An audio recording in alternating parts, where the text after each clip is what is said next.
महारानी कैकई, यह क्या अवस्था बना रखी है? तुम्हें कौन सा दुख सता रहा है और तुम्हारी उदासी का क्या कारण है? क्या हमसे कोई भूल हुई है या फिर अन्य रानियों से तुम्हारा झगड़ा हुआ है या फिर किसी ने कुछ ऐसा कह दिया है जिससे तुम्हें क्रोध आ गया है? कृपया स्पष्ट करो कि तुम्हें किस बात का दुख है। मैं तुम्हारे दुख को उसी प्रकार दूर कर दूंगा जैसे उदय होता हुआ सूर्य प्रातःकालीन कोहरे को दूर कर देता है। बताओ कैकई, क्या बात है? महाराज, न तो किसी ने मेरा अपमान किया है और ना ही मेरा किसी रानी से झगड़ा हुआ है। अच्छा, तो फिर इस रूठे हुए व्यवहार का क्या कारण है? हे महाराज, मैं आपको बताऊंगी कि मेरे मन में क्या है, किंतु पहले आप मुझे आश्वासन दें कि आप मेरी इच्छा निसंकोच पूर्ण करेंगे। महारानी, इस संसार में मुझे राम सबसे अधिक प्रिय है, अतः मेरे प्रिय राम का स्मरण करते हुए इक्ष्वाकु कुल का वंशज रघुवंशी महाराज दशरथ तुम्हें वचन देता है कि तुम्हारी इच्छा को अवश्य पूर्ण करूंगा। अब बताओ कि तुम्हारी क्या इच्छा है? सूर्य एवं चंद्र, रात एवं दिन, सभी देवतागण और अन्य सभी जीव इस बात की साक्षी है कि सत्य एवं धर्म का पालन करने वाले मेरे प्रसिद्ध महाराज ने मेरी इच्छा पूर्ण करने का वचन दिया है। महाराज, देवताओं एवं दैत्यों के मध्य हुए युद्ध का स्मरण कीजिए जिसमें आप घायल हो गए थे तथा मेरी सेवा से आपके जीवन की रक्षा हुई थी। इसी कारण आपने मुझे 2 वरदान देने का वचन दिया था। हे महाराज, वे दोनों वरदान मुझे आज ही प्रदान करें, अन्यथा मैं दुखित होकर अपने प्राण त्याग दूंगी।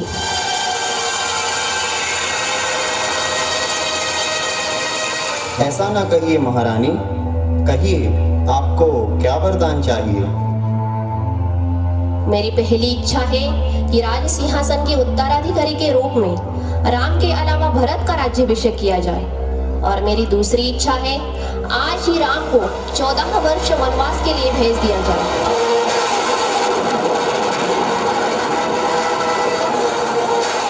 नहीं नहीं, राम राम। अरे पापी स्त्री, तुम इतनी कुटिल हो सकती हो, ये मैंने कभी अपने स्वप्न में भी नहीं सोचा था। तुम मेरे पूरे वंश का नाश करने का हट कर बैठी हो। आज तक राम ने तुम्हें क्या हानि पहुंचाई है? मेरा राम तो तुम्हें अपनी सगी माता के समान स्नेह करता है। राम मुझे अपने प्राणों से भी अधिक प्रिय है। अरे कुटिल कैकई, अगर तूने तेरा हट नहीं छोड़ा तो मैं तेरा ही परित्याग कर दूंगा, पर अपने राम को नहीं छोड़ सकता। हे राम, हे राम।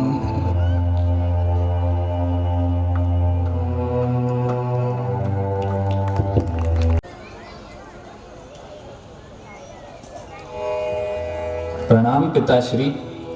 प्रणाम माता। मेरे लिए क्या आदेश है?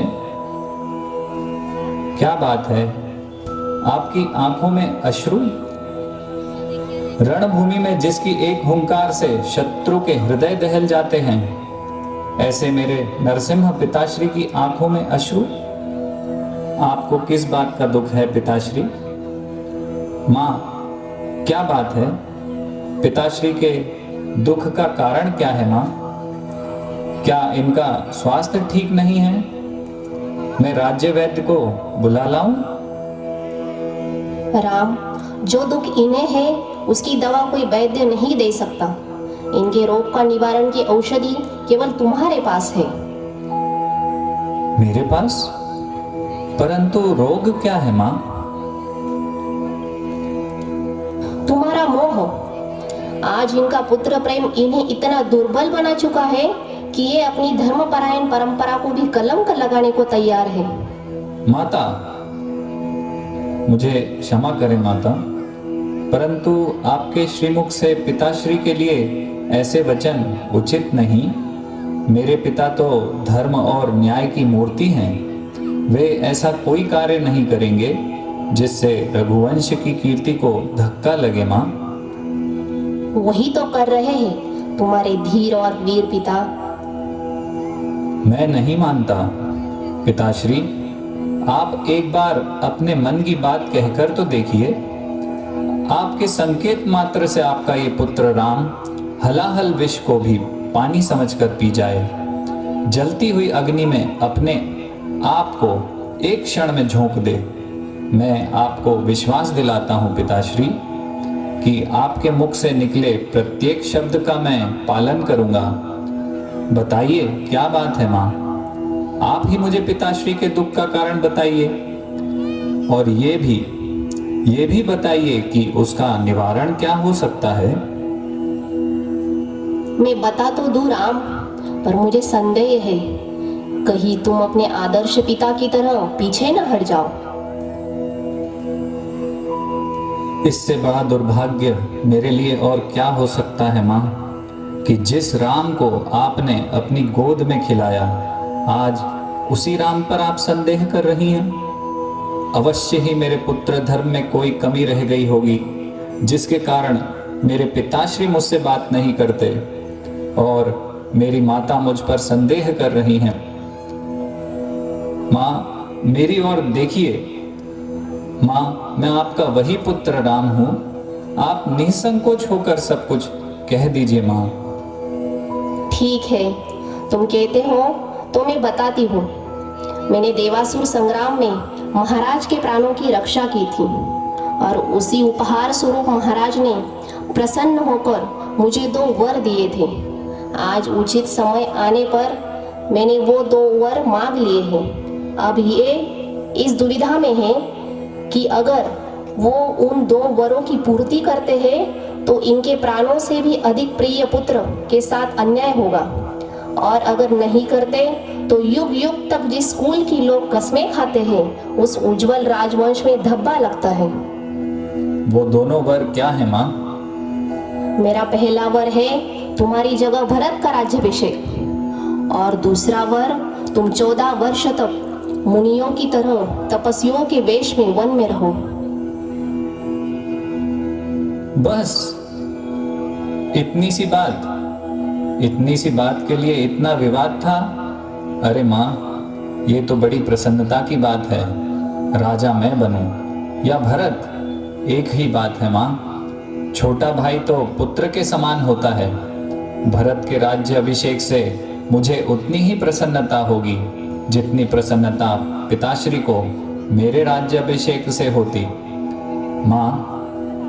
और भरत जैसे भाई के लिए अयोध्या का राज्य तो क्या, मैं अपने आप को भी हंसते हंसते समर्पित कर दूं। और रहा प्रश्न वन गमन का, तो माँ ये वरदान देकर तो आपने मुझे धन्य कर दिया। वन में रहकर ऐसे ऐसे महान ऋषि मुनियों का दर्शन कर सकूंगा जिनका तेज तीनों लोकों में प्रकाशित है। मेरा तो चारों ओर से कल्याण हो गया। पिता की आज्ञा का पालन, माता की इच्छा का अनुकरण, छोटे भाई का राज्य अभिषेक और मुनि दर्शन से मेरा कल्याण। मैं धन्य हो गया माँ, मैं धन्य हो गया।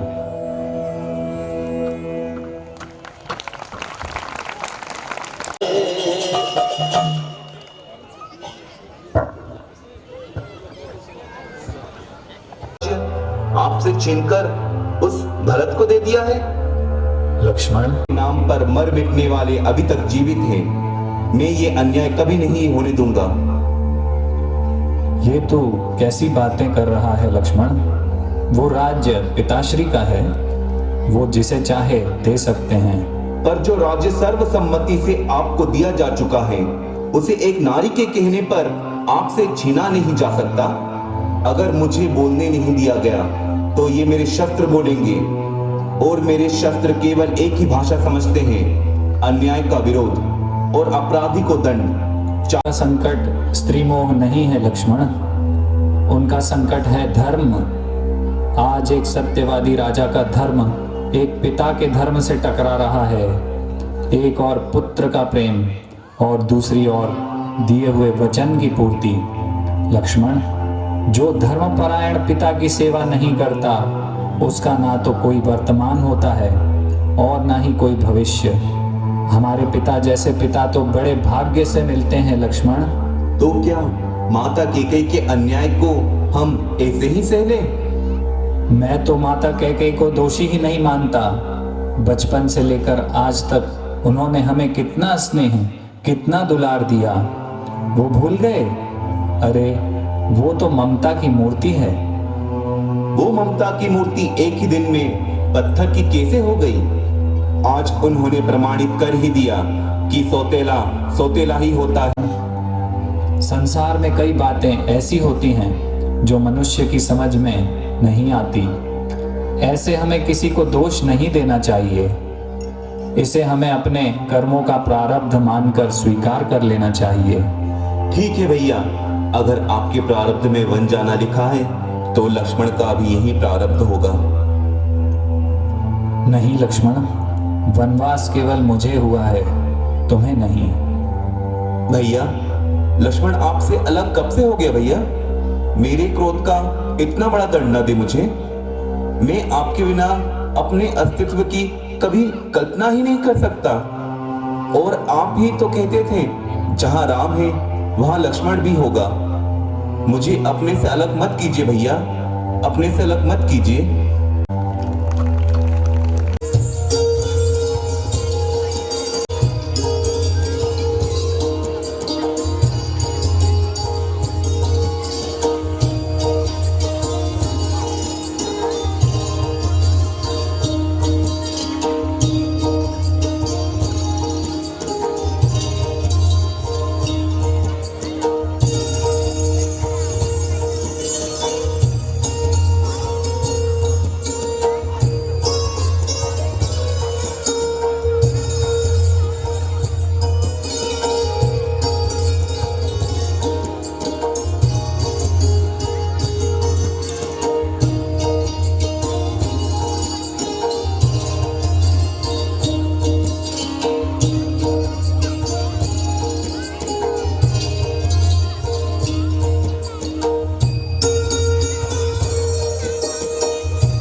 राम राम।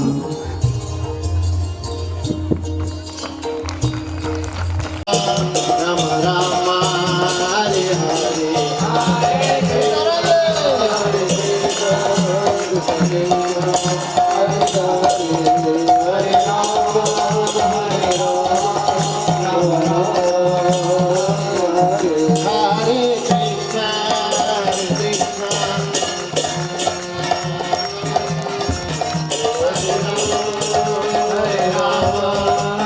हरे कृष्ण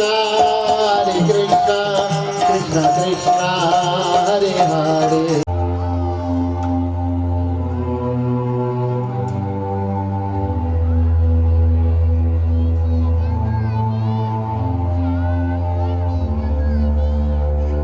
ये आज आपने कैसे वस्त्र पहने हैं माँ? आपके आभूषण कहाँ हैं? आपकी मांग में सिंदूर नहीं है। आपका यह मौन मेरे हृदय में संशय उत्पन्न कर रहा है माँ। पिताश्री कहाँ है माँ? पिताश्री कहाँ है? भरत, तुम्हारे महात्मा सत्यनिष्ठ पिता परमधाम सिधार गए हैं।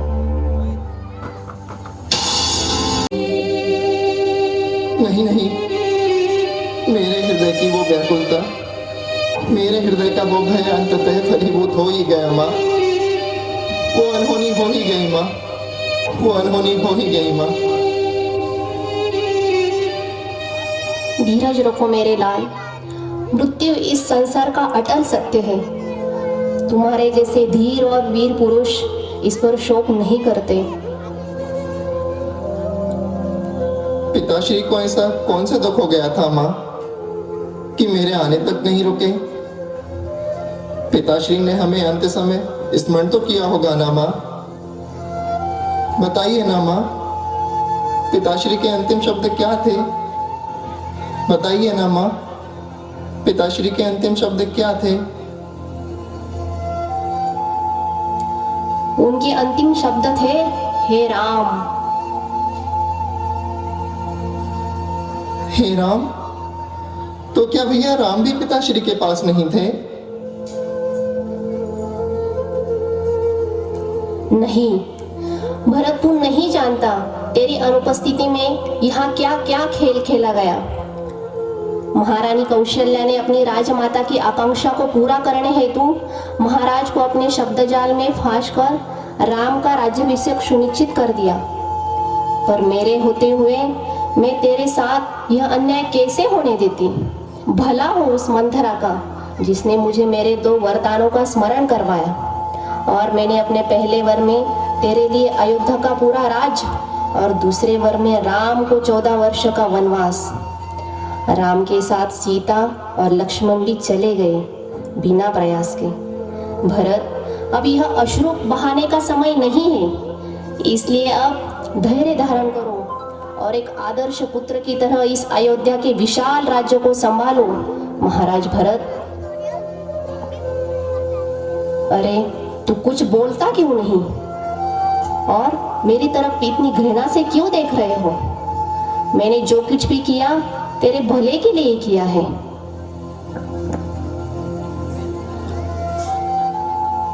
भला? अरे तूने मेरा भला नहीं, मेरा सर्वनाश कर दिया। इस कुकर्म से तूने मुझे रघुकुल का सबसे कलंकित पुरुष बना दिया।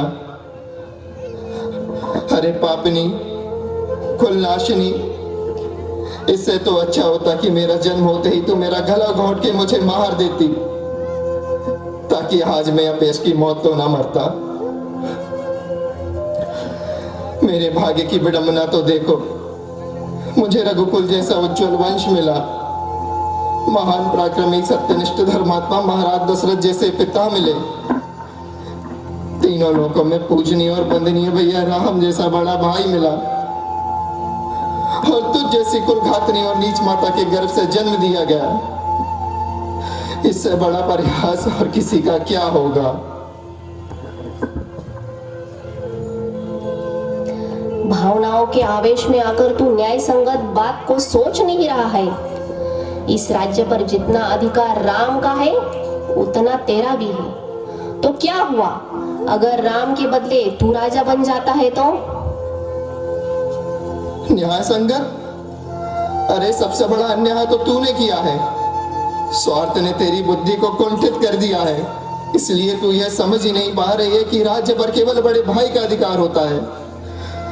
अरे तू तो केकई देश की है ना, वहां तो मोर भी है जानते हैं और समझते हैं कि जन्म से जिसके सर पर राजा का मुकुट हो वही राजा बनता है। पशु पक्षी भी ये समझते हैं, पर तू नहीं समझ पाई। और भैया राम तो सर्वगुण संपन्न, महापराक्रमी, महाबली और सत्यनिष्ठ है, जो स्वप्न में भी किसी का हित नहीं सोच सकते। ऐसा राजा बड़े भाग्य से मिलता है।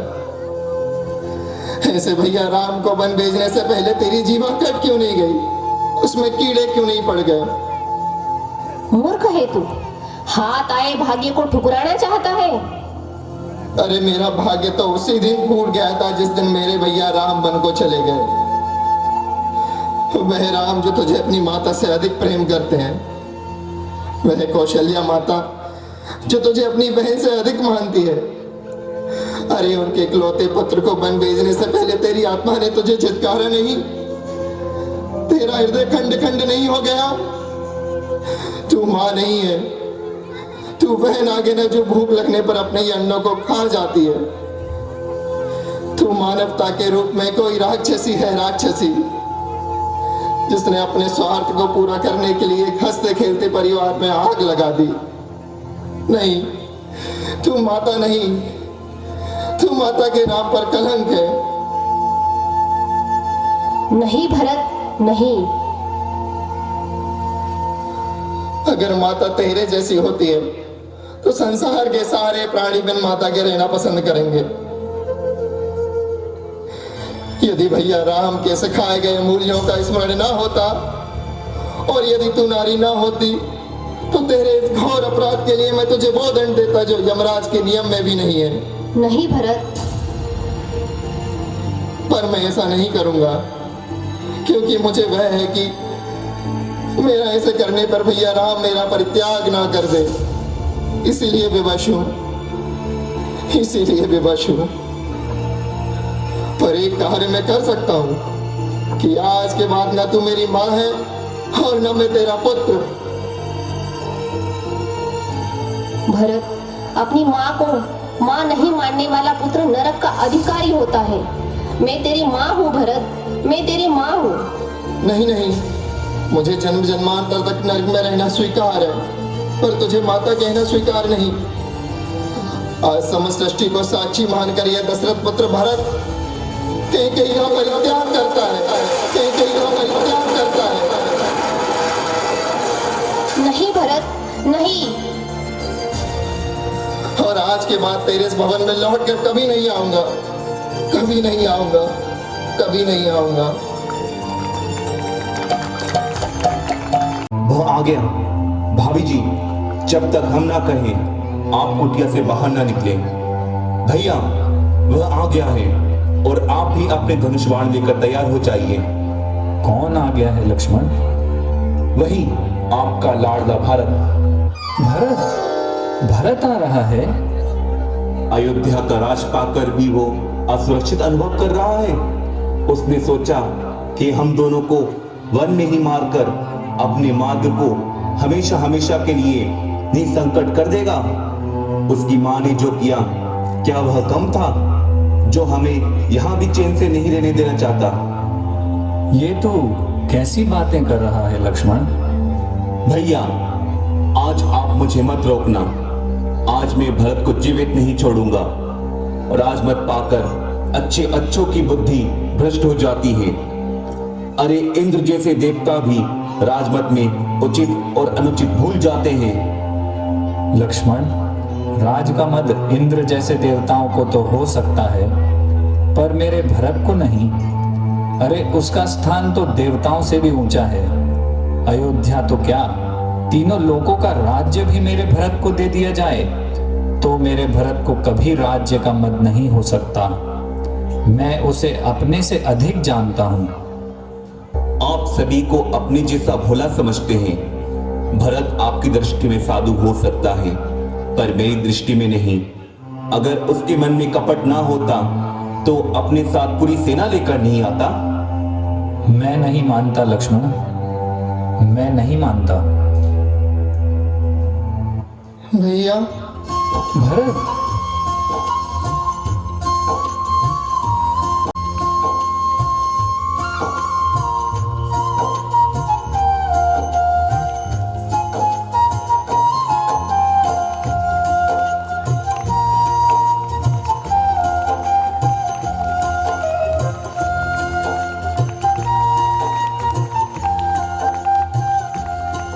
नहीं भैया, अब यह भरत आपके स्नेह के योग्य नहीं रहा।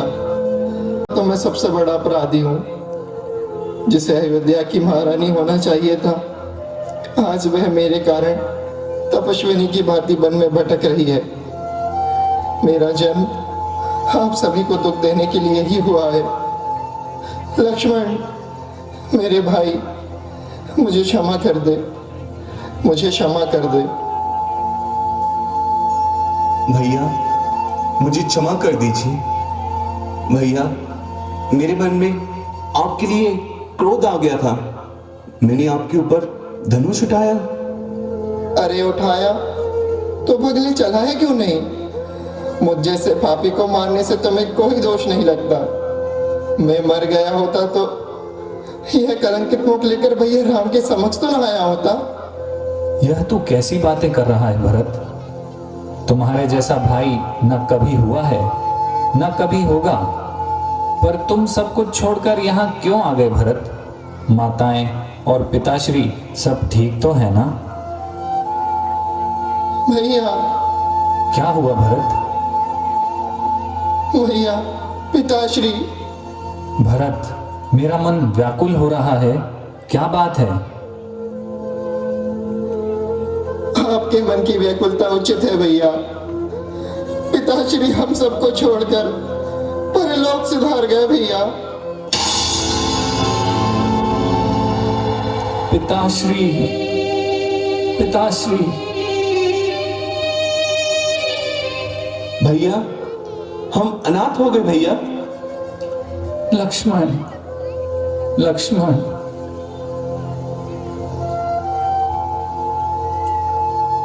गुरुदेव प्रणाम।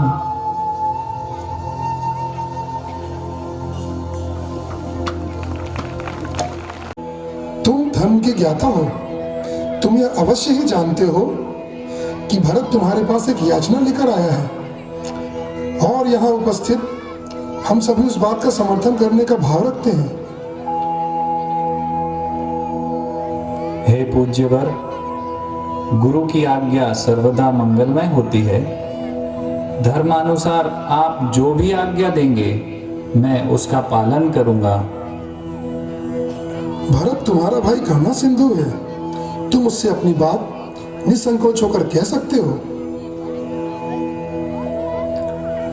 गुरुदेव, समस्त साधुगण, अयोध्या के मंत्रियों और समस्त अयोध्या वासियों, मैं आप सबके सामने इस बात को स्वीकार करता हूं कि महारानी कैकेयी ने छल से भैया राम को दिया हुआ राज मुझे दिलवा दिया। वह राज जिस पर केवल भैया राम का अधिकार है, और आज मैं आपको वो लौटाने आया हूं।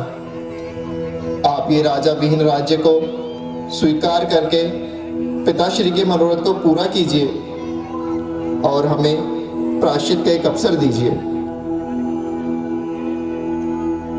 भरत, तुम अपने हृदय में व्यर्थ ही ग्लानि कर रहे हो। मैं महादेव को साक्षी मानकर कहता हूं कि तीनों काल और तीनों लोकों में धर्मात्मा पुरुष न कभी हुआ है न कभी होगा। तुम्हें और माता कैकेयी को वही मूर्ख दोष देंगे जिन्हें गुरु से सच्चा ज्ञान प्राप्त नहीं हुआ है। भरत, हमारे पिता की आज्ञा थी कि उनका एक पुत्र वन गमन करे और एक अयोध्या का राज्य संभाले। पिता की आज्ञा का पालन करना ही पुत्र का कर्तव्य होता है। तो ठीक है भैया, अगर पिताश्री की यही आज्ञा थी तो आपके स्थान पर वन में मैं रहता हूँ। आप भाभी सीता और लक्ष्मण को लेकर अयोध्या लौट जाइए। धर्म व्यापार नहीं होता भरत, जिसे अपनी अनुकूलता के लिए अदला बदला जा सके। सभी को अपना धर्म स्वयं निभा। मैं आज भी आपका वही छोटा सा भरत हूँ भैया। इसको स्वीकार करके स्वयं से हारे हुए भरत को जिता दीजिए भैया। अपने भरत को जिता दीजिए। तेरे लिए तो मुझे जन्म जन्मांतर तक हारना स्वीकार है मेरे भाई, परंतु तुम मुझसे कुछ ऐसा मांग रहे हो। धर्म निभाता हूँ। मैं यहाँ इसी चित्रकूट में कुशा बिछाकर अन्न जल का त्याग करके कि भैया राम को भरत प्यारा है या नहीं, मैं अपने प्राण दे दूंगा भैया, मैं अपने प्राण दे दूंगा। ये तू कैसी बातें कर रहा है भरत? तुझे तो राम की भी उम्र लग जाए। मुझे ऐसे धर्म संकट में मत डाल भरत। गुरुदेव, मेरी रक्षा कीजिए। आप समझाइए ना भरत को। तुम जैसे भाइयों के प्रेम ने तो मुझ जैसे ब्रह्म ज्ञानी को भी मोह में डाल दिया है।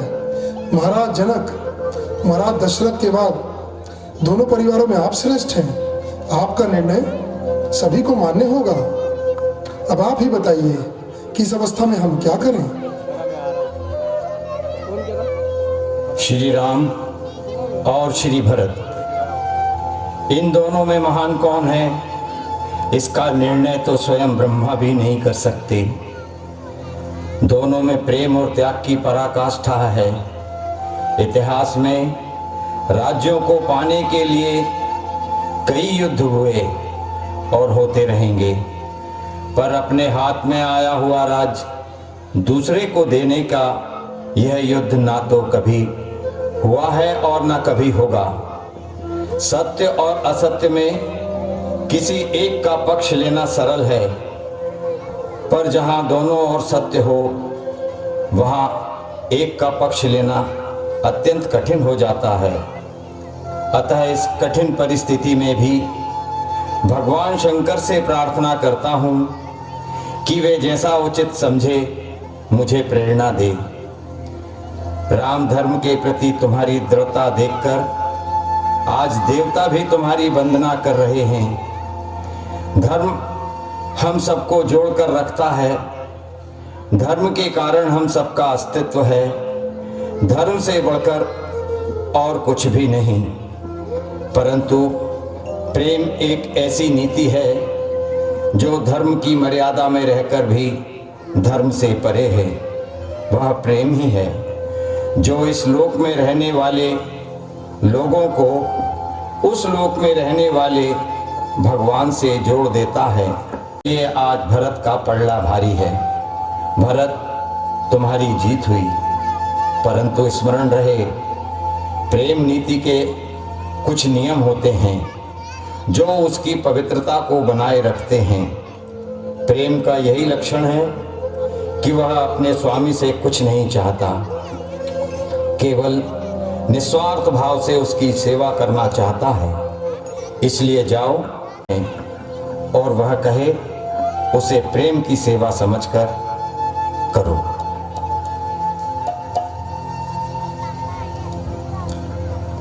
महाराज, आज आपने मुझे वास्तविक प्रेम और निस्वार्थ सेवा का उपदेश देकर मेरी आंखों पर पड़े इस अंधकार के पर्दे को हटा दिया।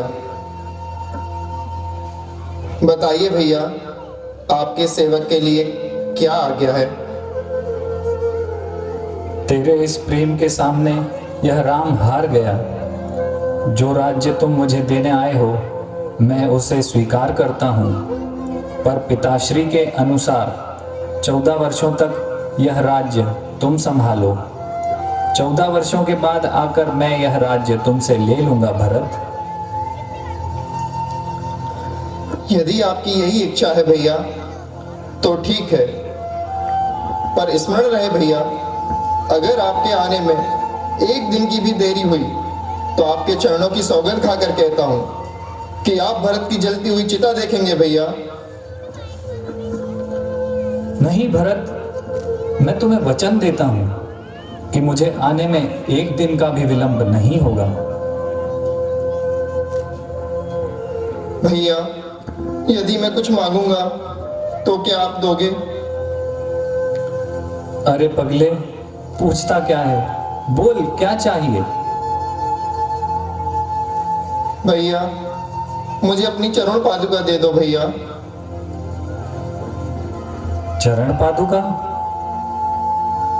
हाँ भैया, आप तो अयोध्या में होंगे नहीं, तब आपकी चरण पादुका को अपना राज्य चिन्ह बनाकर सिंहासन पर रख दूंगा। सीताराम का प्रत्यक्ष रूप मानकर सारे काम उनकी आज्ञा से ही करूंगा भैया, उनकी आज्ञा से ही करूंगा। कुमार भरत, तुम्हारी सदा जय हो, सदा जय हो। तुम धन्य हो भरत।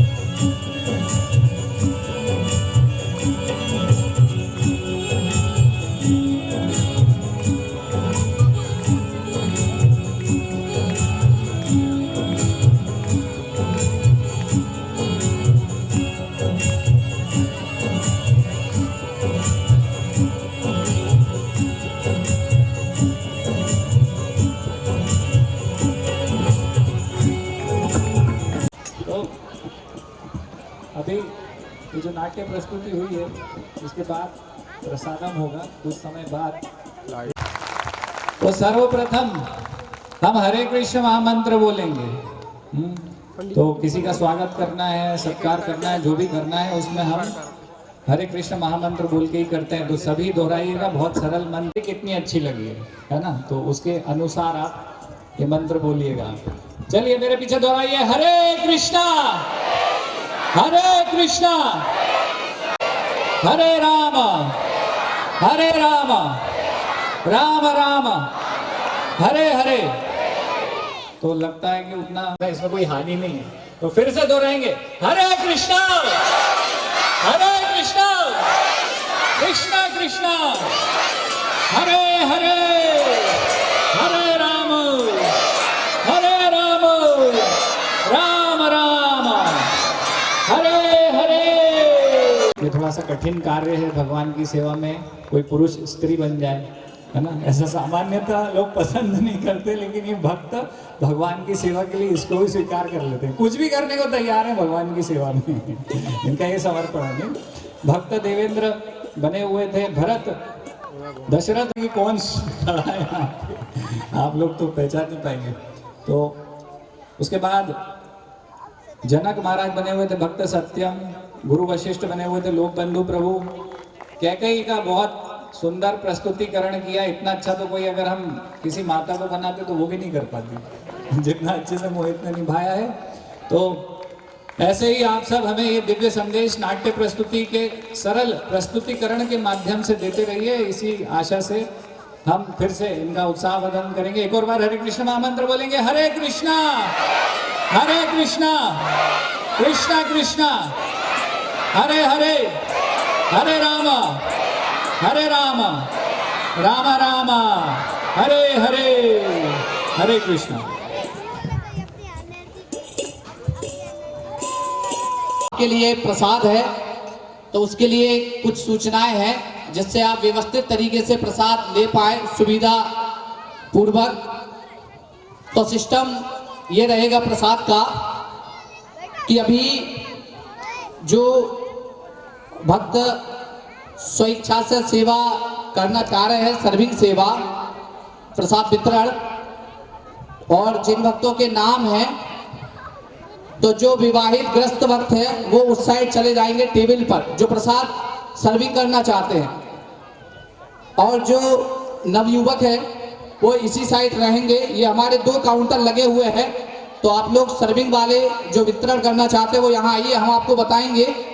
और प्रसाद का सिस्टम ऐसा रहेगा, इस साइड जो लेफ्ट हैंड पर माताएं बैठी है, तो आपको ये जो गद्दे हैं, ये वहाँ पीछे मंच है, तो उस मंच पे आप गद्दे ले जाइए और वहाँ रखना स्टेज के सामने और कुर्सियों को। इसके बाद हमारे भक्त माताओं के लिए 4 लाइन बनाएंगे, यहाँ पे प्रसाद के लिए 4 लाइन, और अगर एक्स्ट्रा लगी तो 5वीं लाइन बनाएंगे। तो आमने सामने मुंह करके आप बैठिएगा, और इसी तरह से पुरुषों की भी 4 लाइन बनेगी। तो ये सिस्टम रहेगा बैठने का। तो अभी आप, और ये एक विशेष सूचना है सभी के लिए कि जो जल की व्यवस्था है वो वहाँ हमारे काउंटर पर, इसी तरह से पुरुष भी यही कीजिए। उसके बाद हमारे भक्त 5 मिनट में आपकी लाइन बिछा देंगे। जो हमारे भक्त हैं वो रेडी रहिए सेवा के लिए। जो अपनी पीछे यहाँ पे फट्टी रखी हुई है, भोजन फट्टी, वो आप निकालिए, और 4 लाइन माताओं के लिए जो ग्रस्त भक्त है वो डालिए, और जो नवयुवक जो भक्त है वो इस साइड आ जाइए। पुरुषों को तो थोड़ा गैप करवा के बिठाइएगा।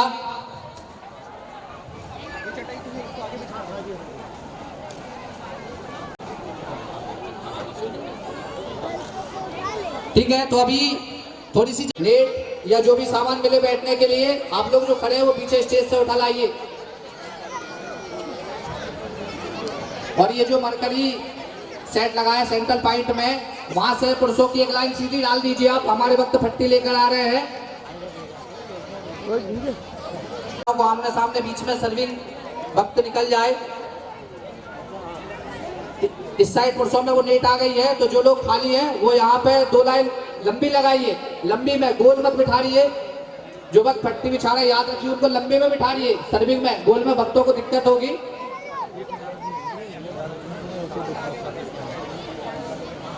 हरे कृष्णा। तो आपको बीच में प्रसाद लेते समय थोड़ा डिस्टर्ब कर रहे हैं तो क्षमा प्रार्थी है इसके लिए, लेकिन ये जो डिस्टरबेंस है ये आपका जीवन बदल सकता है। तो ये जो प्रोग्राम आपने अटेंड किया है, ये कुछ घंटों का प्रोग्राम था, तो कुछ छोटे रूप में आपको कुछ संदेश, दिव्य संदेश, आध्यात्मिक संदेश देने का हमने कुछ प्रयास किया है। और ये काफी नहीं है, क्योंकि शास्त्रों में इस प्रकार से बताया गया है, नित्यम भागवतम सेवया। और भक्ति जो है भगवान की वो है अप्रतिहता, इस प्रकार से बताया गया है, अप्रतिहता यानी निरंतर। भक्ति ऐसा नहीं है कि हम साल में 1-2 बार कुछ फेस्टिवल मना लें, जन्माष्टमी कर लें, रामनवमी कर लें, तो नित्य प्रति क्षण भगवान के विचार होने चाहिए हमारे अंदर, भगवान के जो संदेश हैं वो हमारे अंदर होने चाहिए। भक्त संग के माध्यम से आएगा, निरंतर भक्त संग करना होगा। तो निरंतर भक्त संग कैसे होगा? तो ये जो दिव्य ग्रंथ है श्रीमद् भगवत गीता, ये वहां जो पुस्तक टेबल लगा हुआ है पीछे, वहां पर ये दिव्य ग्रंथ उपलब्ध है। वैसे हम डोर टू डोर जाते हैं, अलग अलग जगह जाकर प्रचार करते हैं श्रीमद् भगवत गीता का। ये जो दिव्य संदेश है, भगवान जो सृष्टि करता है ना, जिन्होंने हमें बनाया, ये प्रकृति बनाई है, तो उन्हें पता है कि हमें क्या करना है क्या नहीं करना है। तो उन्होंने इस दिव्य पुस्तक में ये दिव्य ज्ञान दे दिया है। तो आप ये पुस्तक अर्जित कर सकते हैं। पुस्तक टेबल पर कुछ भक्त भी हैं जो आपको इस दिव्य ग्रंथ के विषय में बता सकते हैं। तो हमारे पास बहुत कुछ है इस संसार में, लेकिन समक्ष वहां पर उपस्थित है जिसे आप अर्जित कर सकते हैं। तो अवश्य ये पुस्तक जिनके पास नहीं है, ये भगवत गीता आप बोलेंगे कि हमारे पास है ना, लेकिन वो भगवत गीता का संस्करण और इस भगवत गीता में अंतर है।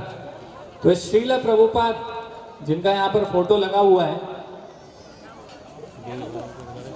उनकी दिव्य टीकाएं हैं इसमें, है ना। भगवान के जो शुद्ध भक्त होते हैं तो भगवान स्वयं उनको प्रेरणा देते हैं। तो हमें श्रीमद् भागवतम, तो जो नहीं भी पढ़ना चाहते हैं तो अगर वो पढ़ेंगे तो उनका कल्याण होगा। तो भक्तों ने जो भगवान के विषय में समझाया है, बताया है, तो वो इसमें है। श्रीमद् भगवत गीता भगवान ने स्वयं कही है कि भगवान के विषय को भक्तों ने बताया है, अच्छे से क्लियर किया है। तो ये दिव्य ग्रंथ है, आप जरूर लीजिए, इनको अर्जित कीजिए, आपका कल्याण।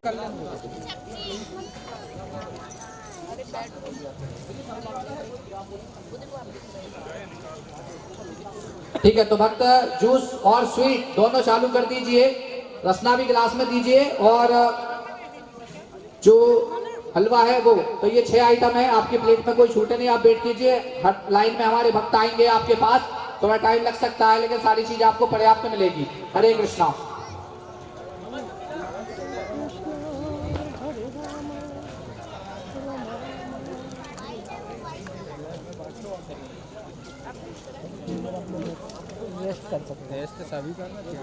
में लग गए। इसमें सबसे बड़ा योगदान तो स्वयं श्री प्रभुपाद जी की पुस्तकों का है। भक्ति वेदांत बुक ट्रस्ट द्वारा 1966 से अब तक 52 करोड़ पुस्तकें एवं पत्रिकाएं 50 से अधिक भाषाओं में प्रकाशित एवं वितरित की जा चुकी हैं। इनको पढ़ने मात्र से जीवन के अनसुलझे प्रश्नों का सटीक एवं प्रायोगिक उत्तर मिल जाता है।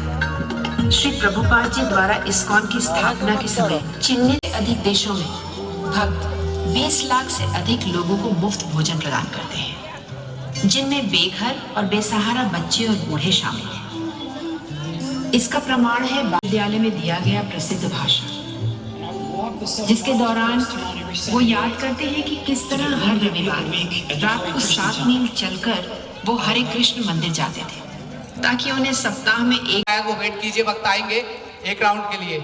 उसके बाद जूस है, किसी के पास नहीं आया है एक भी बार तो आपके पास भक्त आएंगे, ये आप याद रखिए। और जिनका हो गया वो प्लेट बकेट्स में डालेंगे, वही पानी पिएंगे। और वहाँ हमारा भक्ति बिल रखा हुआ है, तो आप एक बार अवश्य विजिट कीजिए। हमारे भक्त खड़े हैं, तो जो भी मंदिर से जुड़ी एक्टिविटीज़ है, शास्त्र है और कुछ योजनाएं हैं, तो आप उनका लाभ लीजिए। तो एक बार अवश्य जाइए उनके पास और अपना कॉन्टैक्ट नंबर दीजिए। हमारा जो मंदिर है LIC बिल्डिंग के ऊपर द्वितीय तल पर मीनाक्षी चौक पर हर संडे, जिससे आपको सारी जानकारी मंदिर की प्राप्त होगी। तो आप अवश्य एक बार हमारे काउंटर पर भक्त है वहाँ जाइए। जिनका प्रसाद हो गया वो वहाँ बकेट्स में डालेंगे। माताएं उस साइड कोने में जो बकेट। प्राचीन श्री जगन्नाथ रथ यात्रा उत्सव अब विश्व के सभी बड़े शहरों में मनाया जाता है, जहां हजारों लोग भगवान के विशाल रथ को खींचते हैं। ये सब श्री प्रभुपाद एवं इस्कॉन की ही तो देन है। आज के समय भी लगभग 1000 कीर्तन पार्टियां विश्व भर में